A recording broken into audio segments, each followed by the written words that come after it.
So,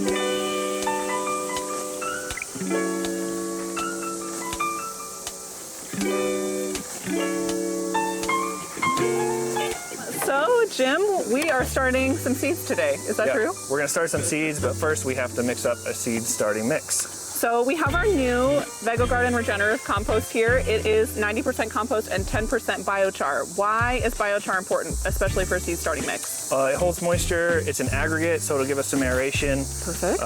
It holds on to nutrients. It's just an all-around, multi-purpose, awesome soil amendment. Awesome. Well, I think we should get started with that. So we're gonna mix biochar compost with what? We'll have some organic fertilizer and some azomite, and we're just working with what we have today. If I had some perlite or some aggregate to aerate and break up the mix a little bit, we might use that, but we're working with what we got. This is what we have. We're doing it on the fly.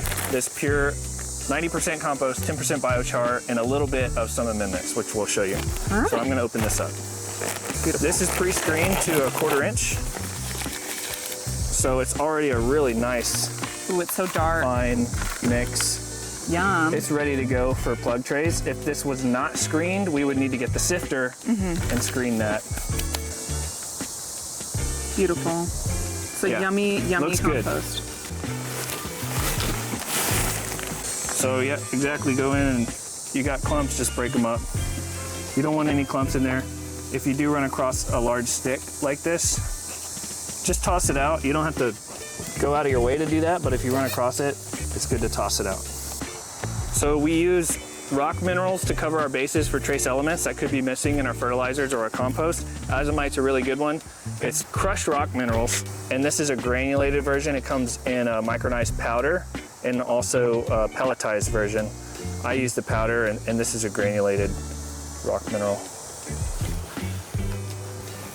We're looking for a homogeneous mix, no blank spots, no spots that don't have fertilizer. So once we have it fully mixed, then we'll start to wet it and get it to the right moisture level for seed trays. Yeah. We're adding super seaweed. Why? Number one, because we have it. It's a great all-around plant amendment. It stimulates growth, and I think there's plant growth hormones in seaweed that are gonna stimulate germination. That's just what we need for seeds. We have it, we're gonna use it.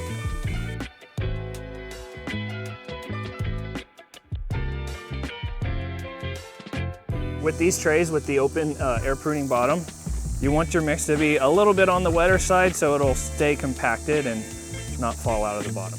Go back and forth, and when the soil is this wet, you don't have to go overboard pushing it in. Then I like to drop it. Just make sure it's all there, and then sweep it off. We got it wet, so we don't have to over compact it. And then I take something sharp and dig around with that, get all that loose, and then I like to go like that. Beautiful. And that's ready.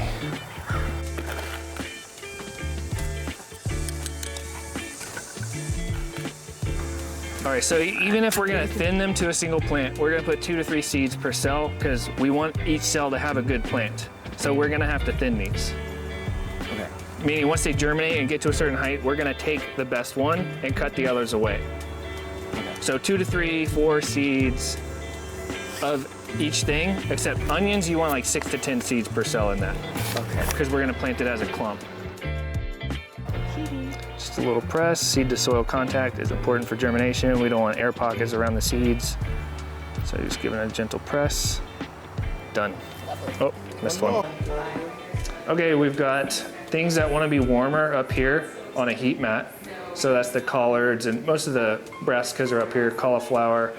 These want to be a little bit warmer, and these down here want to be a little bit cooler. Spinach, lettuces, dill. This heat mat is not on, and we're gonna water them, and we'll put a gentle fan on this, so this will get evaporative cooling, and this will stay warmer up here. So we're just gonna water them in now. We started with a moist mix, but to kick off germination, we need to get each tray some water.